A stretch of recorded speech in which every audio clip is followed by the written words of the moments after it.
Alright, good day once again. Welcome to Emerson Impact International Academy, and today we are going to be going on with our vector lectures. So in the last class we looked at vectors acting in the same direction, we looked at vectors acting in the opposite direction, and now we want to look at resolution of vectors. So when we say resolution of vectors, we are trying to break a vector into its components. Now this is what we're trying to say here. Let's first take that down in case you are asked in an exam. Resolution of vectors involves disintegrating a vector into its components. And these components are usually x, y components. They're usually x, y components. So we have the x component and the y component. That's what I'm trying to say. So when you have a vector, you should know that a vector can be broken out down into its vx component or its vy component. So vx component simply means it's x, or what you call horizontal components.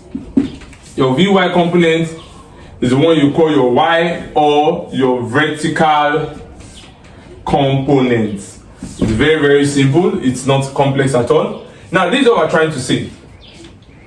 On the Cartesian plane, let me just imagine, I want you to just imagine you have a Cartesian plane like this. Let's just draw 4. I want 4 Cartesians. Alright.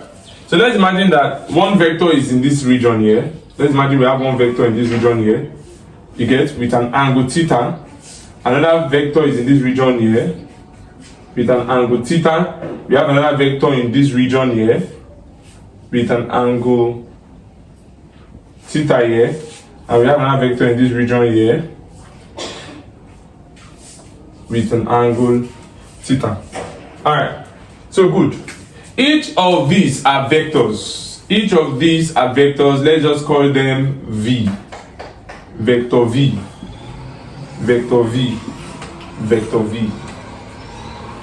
Are we together here now? So this vector V here that is in this place, for it to be in between this side and this, you know this y-axis, this is your y-axis, this is your x-axis. In fact, precisely this positive y, negative y, positive x, negative x. That's how it works. Are you getting me now? Same thing here, everywhere. The up part portion is your positive y, the down portion is your negative y, at the right is your positive x, and at the left is your negative x. So yeah, if you want to resolve this vector now, if you are saying we should resolve this vector to the vertical, it means we are asking what parts for this vector to be here. It means some parts of that vector act towards the right and some parts are acting up. For instance, imagine a bird moving upward like this. You will agree with me that it is going, if a bird is moving in this direction, you agree with me that it is going up and right. So I want to know what force is helping it go up and which one is contributing to it moving forward. That's what we're trying to say. So it's important to know that this one here, if I want to resolve it, it means that the Vx will be in this direction, the Vy will be in this direction. That is the Vy. Why the Vx will be in this direction? Because we can see that the vector is acting up and to the right. That is north and to the what? East, for it to be here. In this one here, you agree with me that this vector is moving in this direction. That means it's going to the right here. It's still moving towards the right and is moving down. So that vector resolving it means that there's a part of that vector that is to the right, that's to the east here, which is Vx, but also acts downwards, which is our Vy. So that's components. Same thing with this vector here. Some part, this one is pointing like this. It means some parts are going up. The vector is actually going up. Vy, you can see it's going up. Let me put the arrow. It is going up. It's going. This one is going up and right. This one is going down and still right. This one is going where? Down, but this time around to the what? To the left. Are you getting now? This one is going up and to the what? Left. So we said down, which is your Vy, left, Vx.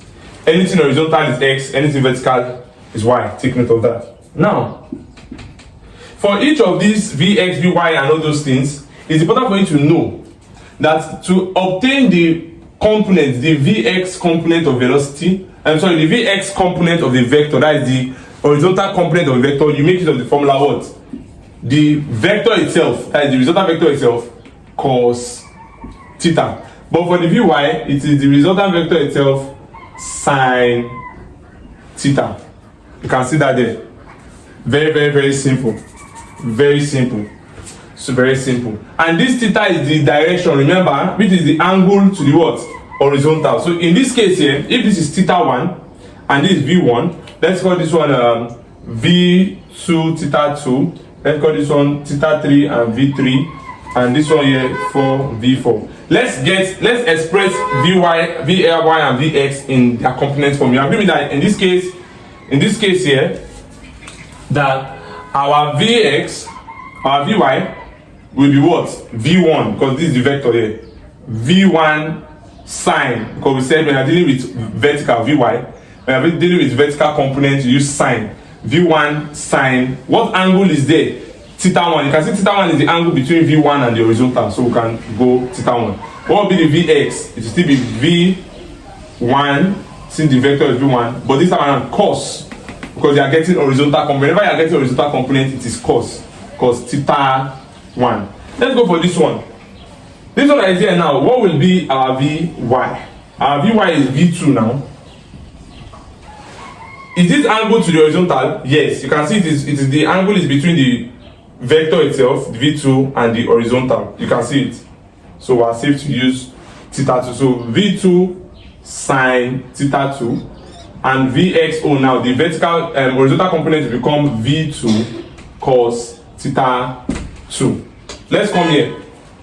In this place, don't be in a hurry. If you look at the angle now, these are v3. This angle is from the vector itself to the vertical. And we said we don't use angles to the vertical, we use angles to the way horizontal. So we need to know what this part is. Is this angle that is here we need? The one that is from the vector to the horizontal. But if you know here is theta 3, a quadrant is 90 degrees. What do I mean? The whole of this place is 90 degrees. So if here is already theta degree and theta 3, it means here should be 90 minus theta 3. Look at what I'm saying. If you had something like this here, and for example, this everywhere here is 90, and they tell you here is already b, it means the remaining portion here should be 90 minus b. That's what we just did there. So 90 minus theta 3, and that's what we'll be using as the angle. So what will be your vy become, we call it v3, abi? v3 sine, what's the angle to the horizontal now? 90 minus theta 3. While your vx now will be what? v3 cos 90 minus theta 3. The theta must always be the angle to the horizontal. If they give you angle to vertical, you must find a way to get angle to horizontal. Usually it is 90 minus that one when you are dealing with quadrants. So in this case here now, we can easily also do the same thing here. For our vy, the angle is correct. You can see it's to the horizontal, from here to the horizontal. So here we can just say v4, we call this v4 sine theta 4. While for your vx, it is v4 cos theta 4. So that is how to resolve vectors. You are trying to take a vector and turn it into its what? Into it, break it down into its components. Are you getting it now? So that's it for that. Now, having known that, we are going to apply this knowledge here into composite vector forms like this. We want to use it to solve this particular question. And it's very simple. When you see questions like this, you shouldn't be scared. They are simple questions. They are very, very, very simple questions. Now, let's look at first thing to do when you are given the question, because the question says resolve the vector below, the vectors below, and find the resultant and direction. That means the whole of this thing here, we want to get turned into what do you call it, vx and vy only. We want to know what everything up here can present themselves as in terms of vx and vy. I get what I'm saying now. So good. We'll take the vectors one by one. We'll start from here, then we'll go to here. How many vectors are here first? 5. 1, 2. How do you identify vectors whenever you see arrows? So this is one vector here that is hiding as if it's part of the axis. So I've cut him. So that's it. So we have 1, 2, 3, 4, 5. To solve this question, I will advise you get a table. You draw a table. There are many approaches to this, but this is a very much comfortable approach.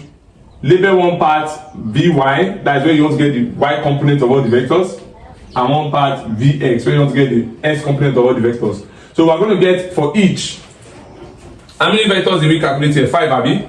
So let me just break them down so that it can be 5 tables, a table of 5 rows. 1, 2, 3, 4, 5. So this is my last row here. I will use it to represent. The what do you call it? The sum. So here I'm going to be writing the sum of Vy, and I'll also be putting here the sum of Vx. That is the x component. So let's go. Following on the rules I've already said earlier. For this vector now, the angle given, is it appropriate? Yes, it is. How? Because the angle 30 degrees is from the vector 40 to the horizontal, so it is safe to use. So let's now resolve this 40 Newton vector to both vertical and horizontal components. For vertical, we say we're using what? V sine theta. Horizontal, V cos theta. So what am I going to write in the Vy for this one? The vector is 40 Newton. So I'll be coming here to come and write 40 what? Sine 30. Now, it's very important for you to know your sign conventions. It's very, very important for you to know your sign conventions. Now, very important for you to know your sign conventions. And what do I mean by your sign conventions? Any vector that is, when you're resolving for y, listen, whenever you're resolving for y, any vector that is in the positive side of y, you know, positive side of y of the graph is up. Any vector that is up is usually positive vector. Any vector that is down, when you're resolving for y, down is negative vector. But when you're resolving for x, any vector that is to the right hand side, that is to the east, is a positive vector in terms of components. Anyone that is to the left is the negative vector. You should write that down. You can pause the video, take note of it. Now, this vector here now, when you look at this vector, is it upwards? Is the vector upwards or downwards? It's up. These are axes here. You can see it. The vector is pointing up and to the right. Now, when I'm resolving this vector for y, it is positive. So I can easily just know that, okay, this is positive in this place here. So I'm going to write positive 40 sine 30. To the x, when I'm jumping to the x, is it to the right hand side? Yes. You know, in your graph, x is positive in this place, and that's where it is pointing to. Are you getting me now? So I'll come here and write what? Positive 40 cos 30.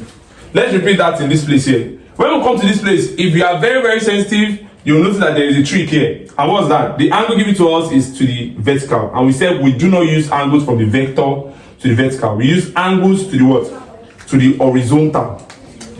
Now we use angles to the horizontal, right? So it means that based on what I taught here, I told you that whenever you have this in the quadrants, you can easily get that angle by saying 90 minus that, because the whole of this angle is 90. So since here is already 30, it means here is 90 minus 30, which should be giving us how many? 60 degrees. So it means that the appropriate angle to use for this 50 Newton vector is what? It is 60 degree. So for the, is it now, let's appreciate the orientation of the vector. This vector is downwards and it's also to the right. That means for it to be downwards, when you are resolving it to the vertical component, it should be negative. That is to the y is negative because it's pointing down. Are you getting it now? So we're going to be having negative 50 sine. Why are we using sine? Because we're resolving to the vertical. Sine what? 60 degrees. But when you look at it for the x, it's still pointing to the right. Yes, we know it is downwards, but it's still in the right hand side. And I told you vectors in the right is positive for x resolution. So it means that in this place here, we're going to be having positive 50 cos 60. Good. Now this is where another one is. Let's go to the next vector. That's another trick. I put this question so that it can help you to encounter all the possible scenarios you can see. Now, for this one now, we are going to be having what now? We are going to be having 20 Newton as the vector. It is on the boundaries. It's on the boundary. We can't say this thing is at the right or at the left, but we know that for y, it is pointing downwards. So when we are resolving it for y component, we know that this vector is negative. So what's the angle? That's the question. And I told you the vector angle must always be from the vector to the horizontal. You agree with me that the angle for this one here is the angle that goes from the vector itself. This is the vector, to the horizontal, any of the horizontal, either here or here. But we know that must be 90 degrees if you look at it, because it's a full quadrant, 90 degrees. So if I'm resolving this one now, it's negative because it's pointing down, that will be minus 20 sine 90 degrees. Now, resolving this for x, do not be weary, do not be confused. You can't place this thing as either positive for x or negative for x because it's on the boundary. So we will place them in both sides. We'll call it positive and negative 20 cos 90. Why are we not scared about that? Because we know that cos 90 will be 0. So that we have 0 effect. It's just for analytical purpose, you need to write it down. So let's go to the next vector. This vector is okay, it's fine. It's on the horizontal from the vector to the horizontal, very good. But based on orientation, I don't know, the number the number is supposed to be given. Maybe that was omitted. Let's take for instance that vector was 30 Newton. Let's just say 30 Newton. Now, what are we going to be having in this case here? We are having 30 Newton and we are having 25 degrees, right? Good. Based on orientation, this vector is pointing down, meaning it is negative for y component. It's going to be negative for y component, right? And that means we're having negative 30 sine 25 you have there. Good. But is it negative for x or positive for x? It's negative for x. How? Because right now it's also to the left, and at the left hand side we said it x is negative. So any vector pointing in these directions is negative for x. So what am I having there? I'm having negative 30 cos 25. Finally, we move to the last vector. This last vector, also there's a trick there. You can see that 70 is the angle to the vertical. So we need the angle to the horizontal. We need this one here. From the vector 60 to the horizontal. This is the vector 60, we need it to the horizontal. And that should be what? 20 degrees. Based on the fact that we know that this is a full quadrant 90. Alright, good. So what do we have there? This vector orientation is the vector upwards. Yes, it's pointing up. It's up. It's above this normal line. It's up. So for the y component is positive. It's positive for the y component because the vector is up. And then I know that up is positive y. And that's plus 60 sine 20. But it's still in the negative side because it's at the left hand side for x. So we know that that's minus 60 cos 20. So we're just going to sum up all of this. We're going to press it in our calculator. We're going to find out what 40 sine 30 is. We write it in this place. You're going to find out what minus 50 sine 60 is. You write it there, then we're going to sum it up. So you're going to look something like plus a number minus the next number minus the next number minus the next number plus the next number. So everything together we'll have it there. So we're going to do that right now. So we've done the analysis, and these are the values that you're going to be obtaining when you punch all of this into the calculator and you sum all this up. That is 20 minus 43.3 minus 20 minus 12.7 plus 20.5. It gives you this. Same thing with all these ones, it gives you this. Now, based on orientation, this is how your graph looks like, right? Your Cartesian representation, graphical representation. So this is where we're going to. As you can see, your Vy is a negative and your Vx is a negative. It means that vector should be where? That vector can't be here because this side is positive, right? So since it's a negative for y, it means the vector is going down. And since it's for x, it means the vector is also going left. So that means the vector is a vector that should be somewhere around here, like this. This is the vector, somewhere here. That's the resultant vector. So it means that all of these composite, complex vector activities going on here, when you get their resultants, that is this single vector. That is it. That's the meaning of resolution of vectors. So apparently that's what we have in this region here.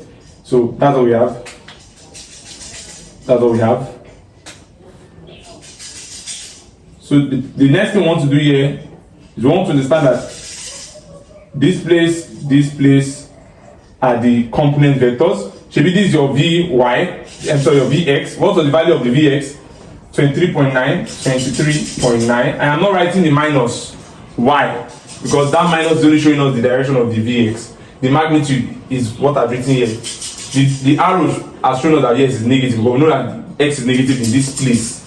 So your Vx was 22, minus 22 means down, just as I've shown here. So I'm having 22.6. The minus is showing us that it is down. So we're not, it's not saying I'm going to write another minus there. So when we have this, how can we now get this resultant R? It's now simple. Remember what we did in perpendicular, because this is not like perpendicular. They're acting at 90 degrees like this. So you can just use your Pythagoras. R square equals to what? Vy square plus Vx square. Now that R will now be equal to the square root of Vy square plus Vx square. So that your R now cannot be square root of, what are the values we have there? What are Vy? 22.6 square plus 23.9 square. And when you plunge that in your calculator, that gives you, so when you plunge that into the calculator, this is what you get. You get that in Newton. 32.893. That's what you have. So also when you want to get the direction is this angle here, right? The angle from the vector to the horizontal. This. So we can just say, remember, theta is equals to tan inverse Vy all over Vx. So theta is now equals to the tan inverse of what our Vy, 22.6, all over Vx, 23.9. And that should be giving us, so that will be giving you 43.398 degree. As you can see here, 43.398 degree. So that's that for vectors in complex situation. That's coplanar vectors acting at a point and utilizing resolution of vectors. So in our next lecture, we're going to be looking at vector multiplication and addition of Cartesian coordinate system. That's these two together, and that's where we'll be introducing unit vectors.